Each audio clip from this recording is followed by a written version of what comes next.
look forward to hearing about all their adventures and things that they have to share about. So let's just begin with the word of prayer. Lord, thank you for gathering us in this way today, and we thank you for keeping Ed and Ivan safe on their travels and their trip to Europe. We look forward to hearing about all the history and other things that they experienced. And just thank you that they were able to have this father-son time together and this experience, and just bless them as they share with us here this morning. All right.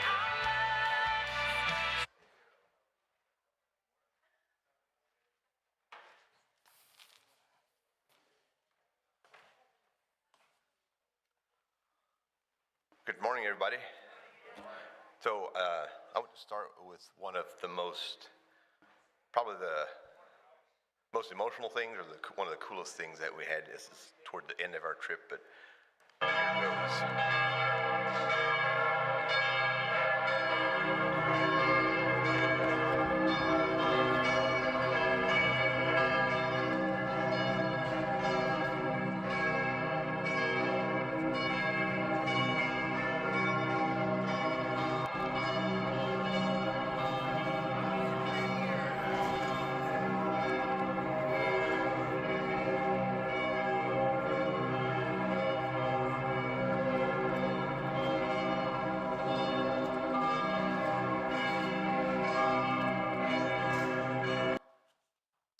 So that was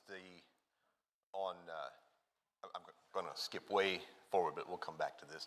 But on the day of the actual commemoration event, they rang those bells for 15 minutes in the morning at the beginning of the event. And those bells can be heard across the entire city of Zurich. Extremely loud, very bold, and it was just a really really cool event, knowing that here we are 500 years after the fact, or after the event. This feedback here. Is that better? This one? Should I move this away? Okay. But knowing that here they are, celebrating the 500th anniversary of something that was that caused or that were being persecuted for 500 years ago. So it's just a really neat, cool thing. But anyway, we'll get back to that. But I just want to welcome everybody. And as you know, Ivan and I spent a week several weeks ago in Switzerland, going through a lot of the historical places and looking up a lot of our heritage. A lot of the history we visited has links to Mennonite heritage, and for those of us who grew up Amish, we actually have, there's actual genetic links to it. So this is where our forefathers walked, and the stuff that they went through. So it was a very cool experience.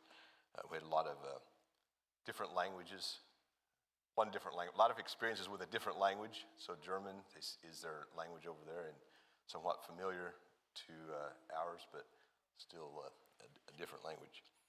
And one story that we want to talk about is the kindness of a stranger, and Ivan's going to give a story about that in a minute.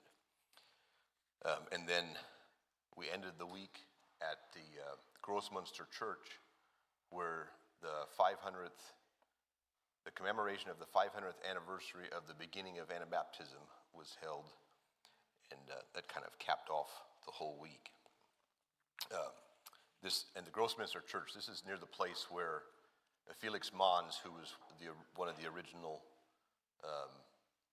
beginners of this movement, was executed within sight of that church. So he was drowned in the Limmat River, ultimately. So his trip was an interesting step back in time, and I'd like to start with just a quick little summary of Christianity up to this point to kind of set the stage of what had happened. Many of you are aware of these, but I want to recap this, and a full disclaimer before I start: I'm not an official historian or anything like that, so this is my understanding and interpretation of history as it happened. If you find something different in your research, don't hold it against me for getting the facts wrong. So a humble person trying to understand history. The early Christian church, so for the first several hundred years after Christ, it was Christianity was persecuted. It was outlawed by the Romans, and they were persecuted and executed. And then we move up into the 4th century, where Emperor Constantine made Christianity, made the persecution of Christians illegal, or he forbade that, said, let's stop this. And he then went on to convert to Christianity shortly before he passed away. So Christianity in the 4th century went from being persecuted to being accepted to then becoming the official religion of the Roman Empire under Emperor Theodosius. He made Christianity the official religion.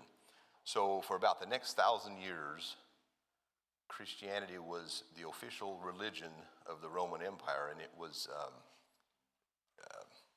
the civil government had strong control of Christianity. They were very closely tied together. They were separate, but still very much intertwined. And so the Pope would bless the rulers and kind of legitimize their rule, and then the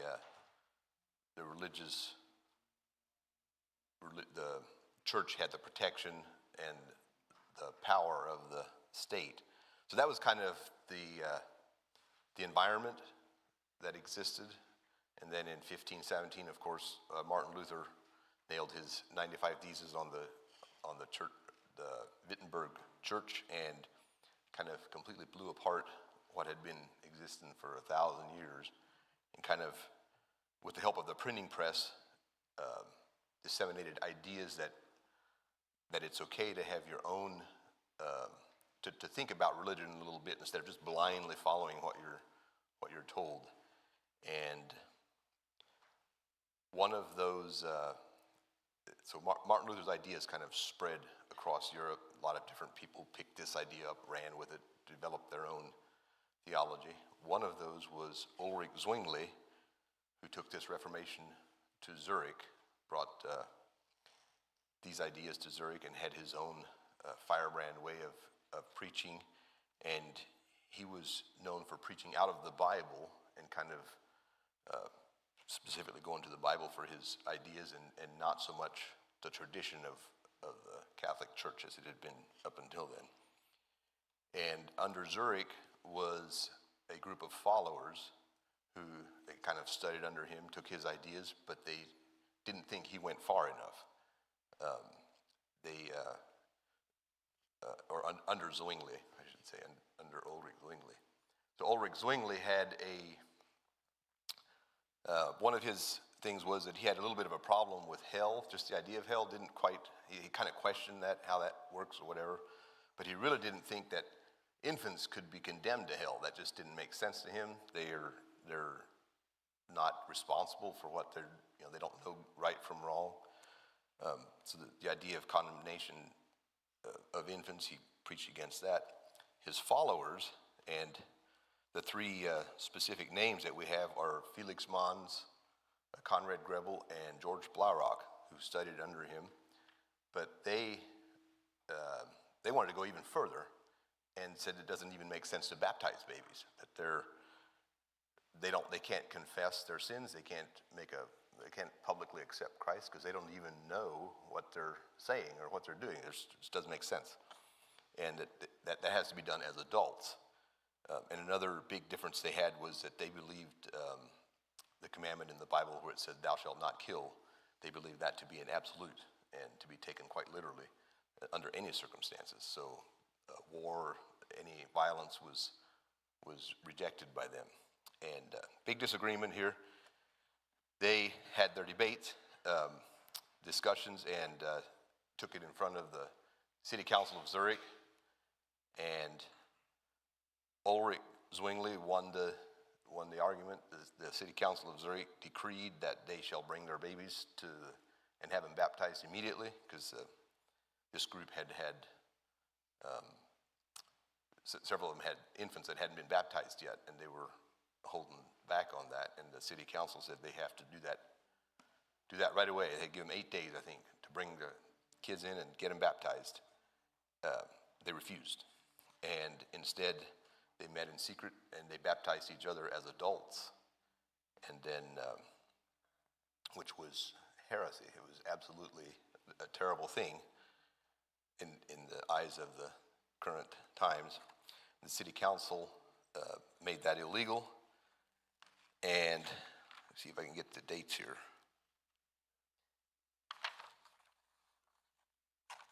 So the adult baptism, by the way, this happened on January 21st, 1525, in the house of Felix Mons.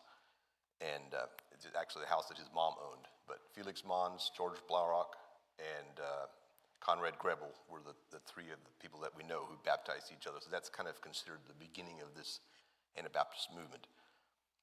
And the city council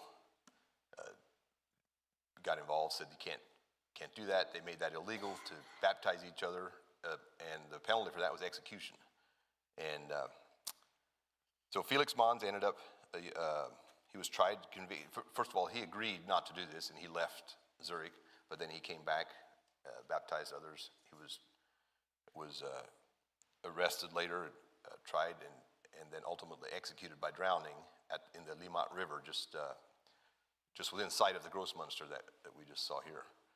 And George Blaurock was then permanently banished from Zurich, and he continued to. He was beaten on the day Felix Mons was executed. Then he was banished. He continued to preach and baptize people, and was ultimately executed by burning at the stake on September 6th in 1529. And the Asplund, how many of you know what the Asplund is? Anybody who grew up Amish, this is the Amish songbook that, as we speak, they're singing out of at Amish churches across the country. It's the oldest living songbook oldest songbook in continuous use in the world, hymn book, and it was written by the people of this time. But there's 2 hymns in here that were written by George Blaurock. And then Conrad Grebel, he was actually the son of a wealthy, well-known family, and he was imprisoned in 1525, and then he escaped with some help and died what's believed to be a natural death shortly after that. So that kind of gives you an idea of what the very early martyrs of this Anabaptist movement, that's kind of their story. And then across the next several hundred years, a lot of jurisdictions in this area took the same approach towards Anabaptism, as Europe was in a turmoil in a religious turmoil, pretty well split between Catholic and Protestant. But one thing that who didn't like each other at all, to put it mildly. But the one thing they had in common was that they did not like Anabaptists, and so Anabaptists were hunted. They were persecuted. A lot of different forms. That the persecution took a lot of different forms. It was many of them were banished, exiled, told to leave and never come back, and you get to live. A lot of times their property was confiscated. Some of them were sent to be galley slaves, like enslaved, and then a lot of them were imprisoned and tortured to try to get them to recant. And then, of course, execution was also the ultimate punishment for many of the leaders of this movement. So now we kind of have an idea of the history of what Anabaptism is. Just, of course, this is an absolute condensed version. If you want a full course of it, you could probably take entire college semester courses of it and still barely get into it. But this was the history that we went to look into and be interested in. And then the 500th anniversary of the first baptism was the end of the week. So with that, I got some photos and some interesting little stories, or at least what I find to be interesting. I got over 1,000 pictures when I was over there. I think I have 45 of them here. So most of them are just kind of nerdy stuff, but this is kind of interesting pictures that have stories that I think are interesting. At least they are to me. And then Ivan is going to share a little bit about he wants to talk a little bit about the Swiss transportation system and a very cool experience we had with a kind stranger when we were there. And then we'll hopefully have a little bit of time for questions after that. So, the bells we heard, and moving. This is just a picture of the Grossmünster from a distance. That's this church. It was built from 1100 to 1220, so it took them over 120 years to build this church. No one would have been alive to start the church and witness the completion of it, just to kind of put things in perspective. 1100 and 1220. As they say, in Europe, they think 100 miles is a long distance. In America, we think 100 years is a long time. And if you go to Switzerland, that is so very apparent. The inside of the Grossmünster, and I don't know to what extent the restoration has been done. I think, this is not exactly the way it was back when it was built, but you can see up on the left there would be the pulpit right at that very pulpit is where Ulrich Zwingli would have stood to have his hellfire and brimstone sermons, I'm guessing. And just a really cool place. The organ, it's a little bit more bigger than what we have here, but way up in it's hard to put space and perspective in pictures, but I would say, Ivan, wouldn't you think that organ is probably as tall as this entire building? It was massive in there, and it's just a really, and I'm not sure the date on that, but I think that was part of the original. One of the first things we did when we went up there our first day is we climbed the towers, one of the towers of the Grossmünster, and here's just a picture of the city from, see if I can go back. I don't know if we can see so right up there where the flat part starts is where this picture would have been taken from. That's what Zurich looks like from that view. This is down on the left side of the screen. There is a statue of Charlemagne, which is outside. I would say probably 50 feet off the ground. This was the original that had been replaced, and it was taken down in the crypt, and it's still there just as a kind of a museum piece. And then, of course, to the right, the statue of Ulrich Zwingli himself, and he's still a very controversial figure, even in Switzerland. But if you can, it's kind of hard to see in this picture, but if you'll notice, he's holding a Bible in his one hand and a sword in the other hand, and I think that was Ulrich Zwingli defending what he believed in the Bible, but he defended it with a sword. Kill anybody that disagrees, that's way oversimplifying it. Just a cool picture. So the Peter Moser here, he's the pastor in the oldest church, oldest Anabaptist church in Switzerland.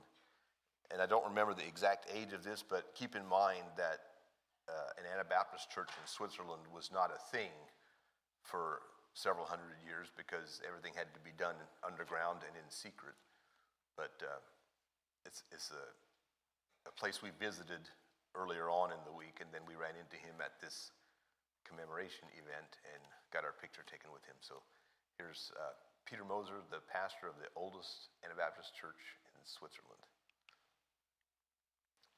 This here is the house of Conrad Grebel, and this was one of the, so this event over there, the celebration event was held at the Grossmünster, but there were a lot of historical waypoints close by that had to do with this event, and this was one of them. This was the house of Conrad Grebel from 500 years ago, and I was told by the experts there who were posted at this place that this is what it would have looked like. It was very similar to what it was like 500 years ago.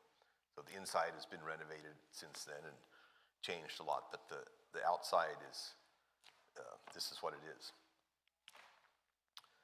This house here is built on the spot of what is believed to be the spot where the first baptism from that time occurred, Felix Manz's mom's house.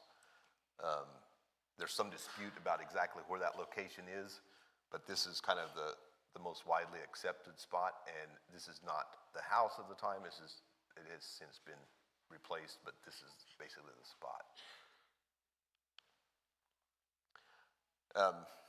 So one of the, as part of the event, one of the things was a service. There was a church service inside the Grossmünster at 5 o'clock that evening, I believe it was, and this picture was taken about an hour before they opened the doors to get in. They were going to open the doors at 5, and the church service was at 6, if I have my times right. But to give you an idea of, a small crowd started forming until word got out that there's room for 1,200 people inside. They had planned on 1,000 people attending the event. There were 3,000 of us. So this is what it started looking like once those facts became known, and it got more intense as time went on. By the time the doors opened, I was worried about people being crushed. There was such a push to try to get in and get a spot, and it just reminded me of in the Bible where it talks about. There's several accounts. I guess the versions with the lamps. I don't know why this is but about how we need to be ready, because when the time comes to get in, if we're not ready, we're not getting in. Although unlike the Bible, there's plenty of room inside when in heaven once the time comes, and in here there's a limited room. But it was kind of like nobody really seemed to be too concerned about that until they realized that there may be a little bit of a problem getting in. Then suddenly everybody was frantic because we may not make it in. But I just found that to be kind of interesting, that there were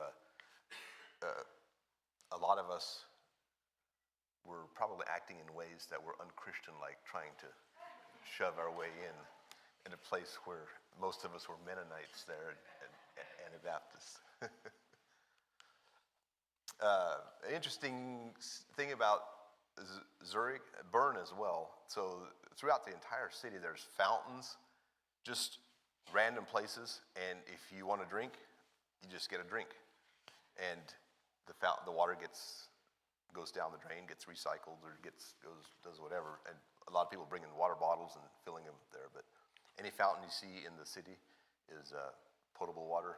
Drink it. It's great water. It's good water.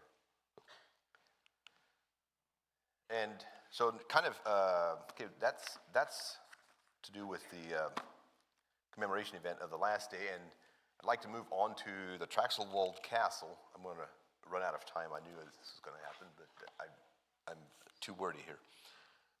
Traxelwald Castle was a place where Anabaptists were held. A lot of times they were, I don't know that there was so much torture going on there, but certainly just being held there, and I'm sure they were tortured to some extent, but that's not one of the things it's mostly known for. And one of a kind of a well-known figure is the Hans Haslebacher story. As a kid growing up, we've always heard this story. This was an Anabaptist preacher, and he was held. He was sentenced to be executed, and before he died, he predicted that if he's correct, when he was sentenced to be executed by beheading, and he predicted that if he is correct, his head will roll into his hat and laugh, and the sun will turn red, and the town well will give red water. And as the story goes, these things actually came to pass. And the castle, the prison where he was held at, the Traxelwald Castle, is still there. We can still go in there. We can see the various cells that he would have been kept in, among him with many others. But it's kind of a museum. And in the Ausbund, the very last hymn in here is an account of Hans Haslebacher and his story. So we're traveling on the way to this castle to go tour the castle. Just kind of give you an idea of what the traveling is like. There's just a narrow footpath that was public access. We'd go right in right through town, right past someone's porch where this one lady was sweeping her porch, and walked by there, and she barely looked up, kind of under her breath, said something like "Good talk" or "Grüßen" or one of those greetings that they say over there. And okay, Joanna, here are your cowbells. I don't know if you can hear them in here. Way down there somewhere are some cows. Oop, found some. There's a couple. Beautiful valley here. And we're walking on our way up to the Traxelwald Castle. Right up there on the top of the hill. Right there's the old castle where Anabaptists were held. I had to do that. I was told to make sure I get video of the cowbells over there. I didn't. It's not a great video, but I did get some. But that will give us a little bit of an idea, kind of the countryside. Like here we are. You can barely see it in this picture, but behind those trees at the very top of the hill is the castle, just kind of peeping out over the trees. But on our way up there, we walk right through the middle of a dairy farm, a functioning, existing dairy farm. It's actually owned by, it's a privately owned castle, and it's a dairy farm it's a functioning dairy farm. And anyway, I got to keep moving here. Right here, the cell, that is shackles, and the stocks is still exactly as they left it the last time that a human being was put into that. You can see it's kind of hard to tell here, but the foot of that opens up, and the legs would go through. This would be like a table. They'd be on their back. Legs would go through there. They'd be in here for days, and that hole there, kind of use your imagination. After someone being in there days, there's no bathroom in there, so there's a hole that this would be for the guards' comfort, so it'd be less of a mess to clean up. The shackles would have been there where their arms were. Just it's pretty wild that this is something from hundreds of years ago, but it's still there today, left pretty well as it was the last time it would have been used. And there's many rooms like this in the castle. This is just one of them. This was the one that seemed to be kind of the torture chamber of the castle. This is what it looks like looking out through the bars up there. Another room with this door is open against the wall, but you can kind of see the locking mechanism and the little iron place where they would put food in, for the dangerous, hardened criminals that had the nerve to be baptized again. In this castle, it's got a nod to Hans Hasselbacher. It acknowledges his imprisonment there, and on the wall there, on the left picture, is the entire hymn of the Hans Hasselbacher hymn. It's in the back of the Ausbund. On the right there is just a picture of a staircase going up to it. It's a tiny little area. You wind around, and it's made out of stone there, of course. And that's still original, the way it would have been built in the very first times when it was built. Fun little story. I don't know how many of you know my friend Ira Wagler wrote a New York Times best-selling book, Growing Up Amish, and he visited this castle several years back and wrote his name up there. So I had to take a picture of his book with his name so I can show it to him. And here, from the castle, just right outside, it's the most beautiful country. And so you go from this really dark place with dark history, but right outside of it is some of the most beautiful country on the planet. It's a spring now, but this is where the well called Laufenbrunner would have been the well that turned red after the Hans Hasselbacher's execution.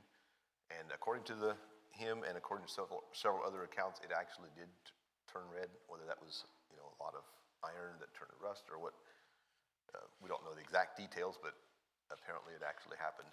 But I was there. And I'm not sure why I put this in here.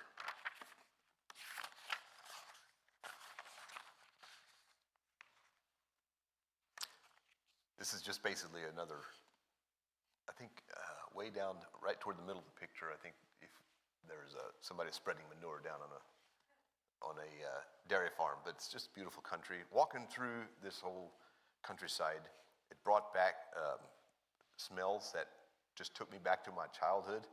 There were dairy farms, so you had the manure smell, not entirely unpleasant in this context, I guess, but fresh cut hay, fresh silage, all those, I got all those within, a 5-minute span walking through here. This is some of the most beautiful country there is. The farm that was owned by Hans Haslebacher before he was arrested is still in his family. It's now 15 generations later, and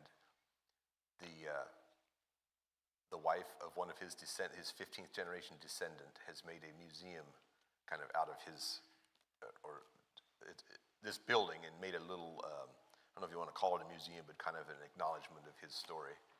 And it's just very cool. We were there. Here's their family tree. It's not really a family tree, but it gives the lineage all the way back to Hans Haslebacher. And I had to find, if you find a street sign with your initials on it, you got to take a picture. One of the very coolest places, this house here is, it's Täufer Versteck, and those of you who know German, it means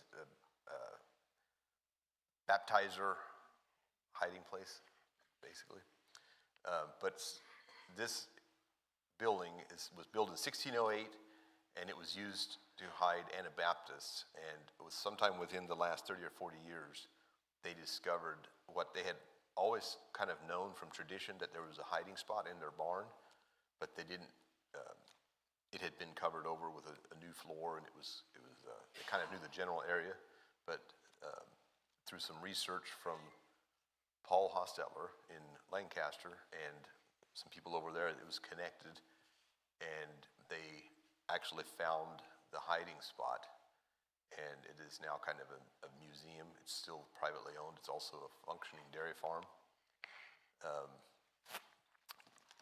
The Funkhauser family owns it. This is the lady that does the tours, and I am very much afraid I'm going to mispronounce the name, but it's Regula.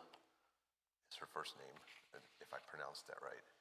But she has a fascinating story. If anybody ever had the chance to go over there and listen to her story, she's got a great grasp of the history of the area and understands the context and really puts this Anabaptism into perspective as far as why it worked so well in that area. And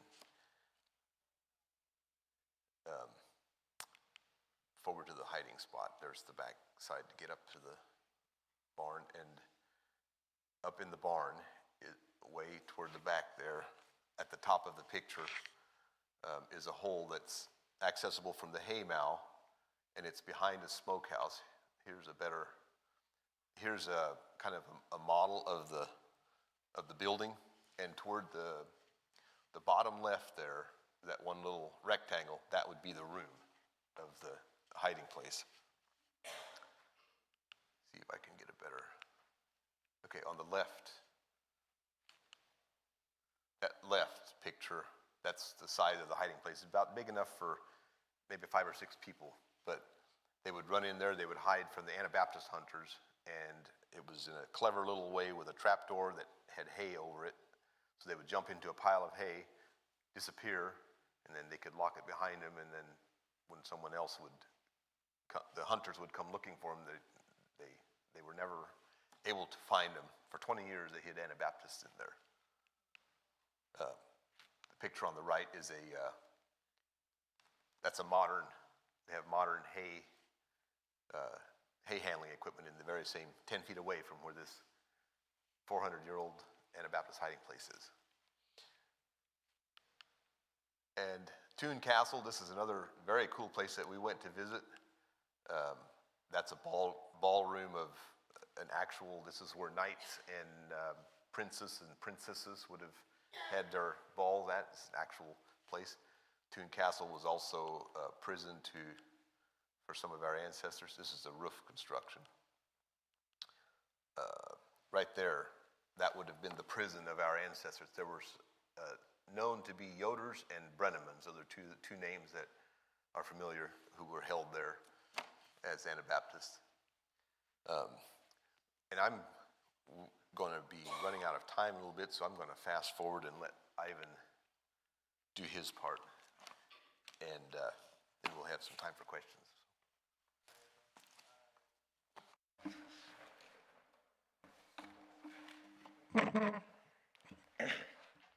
Yeah, I'm talking about the transportation system of Switzerland, and the transportation system of Switzerland, it's honestly like really efficient, probably more efficient than the U.S., what I've seen, and it's all mainly because of the public transportation, which is known for being on time and being frequently, and you can get to almost anywhere you want to.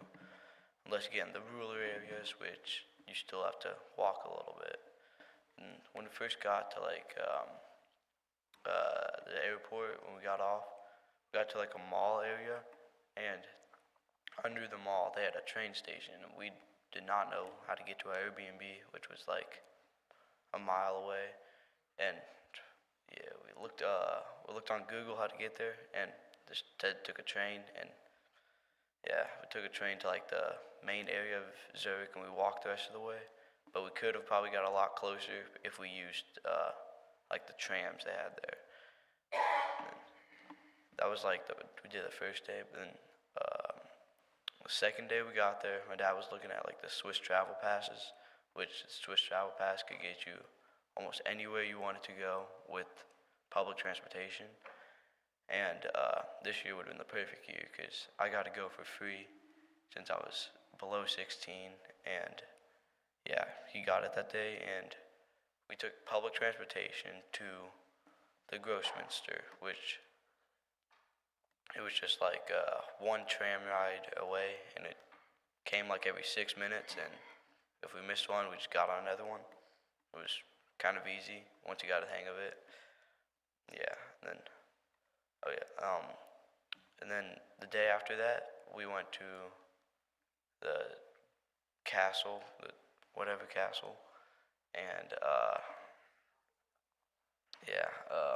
we took a train there, which we couldn't get all the way up to the castle, but there was a town about like a mile away from the castle, and we could take a bus all the way up to there, which it was pretty far from where we were staying at, so public transportation got you pretty far. We still had to walk like a mile or so. But then Sunday, we went to church Sunday in this cool like international church, and then we didn't really do anything that night except for we found a place to eat, which was on top of a mountain, and the mountain, the only way to get up of it was a cable car or a cog train. We took a cable car up it, and the last cable car left at like 8:15, and we were still eating at 8:15. So we had to, there was still a cog train that left at like 11 or something like that, and it was, we had to wait a while for that, which we were kind of scared because we'd been stuck on a mountain, and the hotels were like closed up on the mountain, so we didn't really, But then we got down at the bottom of the mountain, and it was like still like 6 hours to get to Zurich because it was like layovers, whatever, and trains and stuff. But we were trying to get on buses, just get as far as we can to maybe like try and Uber somewhere. And we got on a bus, and the bus was like I think we were going to a train station, And then we got off. Didn't know if this was the right stop. We had an idea, but we didn't know for sure if this was the right stop. While we were waiting there, like trying to see if there was any faster, see if anything else, there was this nice man that overheard our conversation, and he asked where we were going. Started chatting a little bit, and then he realized that where we're going is just like 7 kilometers away from where his wife was taking him. And so he offered us a ride, and yeah, he was a nice guy. He picked us. We went to the train station, and then I think we went to like, where was it that we ended up at? The town that we ended, Yeah, town. where he dropped us off at. Yeah. He took us over to our. No, like, okay, yeah, no. Yeah, so, okay. Shoot, what was I gonna say? We went to a train station. Yeah. We rode with him to the train station. Then his wife picked us up from there, right? Is that? Yeah. I And don't then, remember what town that was. yeah, which honestly it was cool that the nice guy, he picked us up and took us all the way to our Airbnb, which was honestly really cool. And then what was also interesting is his wife was driving was manual, and it was a diesel. It was like a car too. So yeah, that was interesting. But yeah, that's all I really have to share. Thank you, Evan. Yeah, so I don't know if that night or that evening, it was one of those experiences that you can't reproduce and you can't plan for, but that was one of the coolest things of traveling like this is for the kindness of a stranger to turn our nightmare, which was going to be a long entire night trying to get back home, into a pleasant short trip to where we made it home around midnight after all. So I don't know if Peter will ever see this, but if you do, thank you, Peter. So, and with that, I think that's all I really have to share. Kind of run out of time, which I was afraid was going to happen. But if we have any questions, anybody has any questions, we got time for several questions.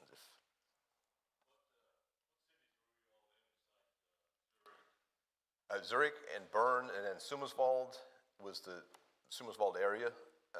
We were in the city of Summerswald, and then a lot of others down south of Zurich. This mountain that we went to was on the Rigi Hotel, Rigi Resort, and I'm embarrassed to tell you I don't remember all the names of the towns, but we went. Primarily in Bern, Summerswald, and Zurich, kind of in that path. We didn't go up north much. We never left Switzerland. We didn't even get half of the stuff done we wanted to get done. So.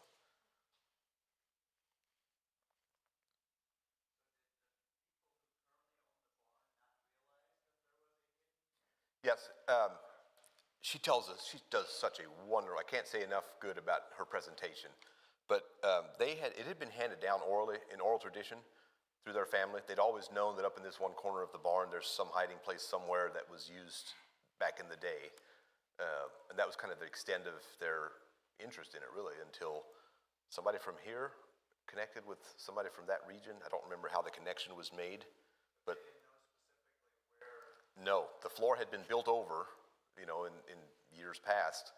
A new floor had been put over this area. But once they started making the connection and realized that they had, because here in America, someone else had a similar story that had been, I think there was some documentation on that maybe, but they didn't know where. They just knew it was over in the Emmental area somewhere, and I think they may have known it was close to Summerswald. I'm not sure the details of that, but the right two people kind of got the stories connected.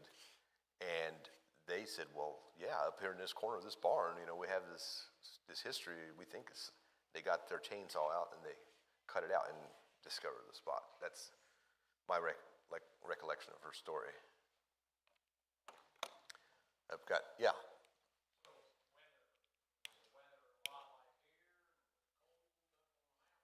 Yeah, the climate was very similar to here, although we kind of had a bad luck of having a kind of a rainy week. We had several days where it rained in the morning, but the climate was very similar to here. It was a little chilly, I think, during that time, and I think it seemed like maybe their growing season is just a little behind ours. I think on the globe they're up just a little bit higher in longitude. Is that what it is? But the climate is very similar, or it was for us, our short week experience there.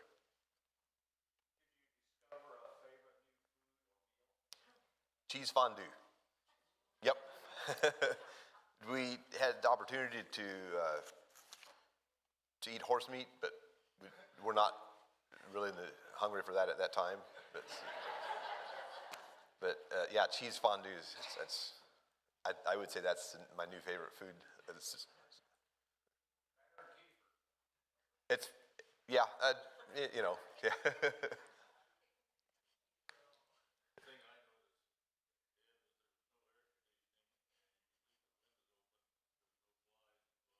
No screens. Yeah, we did miss the air conditioning, even though we were fortunate to have a little bit cool, but I think in the summertime we would probably have to have some getting used to. Did you have a question, John?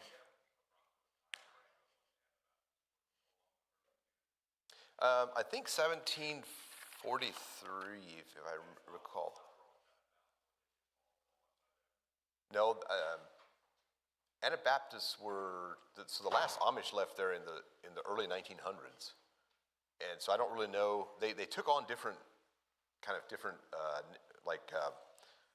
titles or whatever, like Mennonites, for example, but they were all known as Anabaptists, and then that's kind of a complicated, like not all Anabaptists are Mennonites, but most Mennonites are Anabaptists and all that. But I think the official persecution stopped in 1743, but those things still linger on, you know. I think we're going to be out of time here. Well, thanks. Actually, they had some overflow, some other sites, off sites where it was being simulcast, and there was some in several different languages, but a lot of people just simply just ran out of space. Thank you for your interest. Yes. Thank you, Ed, appreciate. And I don't know, I think maybe there's obviously some interest in this, Ed, so if you can put those 1,000 pictures, sure. We might do this again some Sunday morning. Obviously there's interest, and Ed has a passion for this, it's obvious, so we might do this again and let Ed, share some other things that he experienced, that him and Ivan experienced. One thing he said, he had a picture of the Swiss Alps. Those of you who are a part of my life group know that we shared the most beautiful place we've ever been in the world. And I said it was the Swiss Alps. And so Ed said he thought he had a picture of the Alps in here, but maybe next time if you do it again, you can show the Alps. So thank you, Ed and Ivan. And we'll dismiss now and start worship here in a little bit. Here's your martyrs.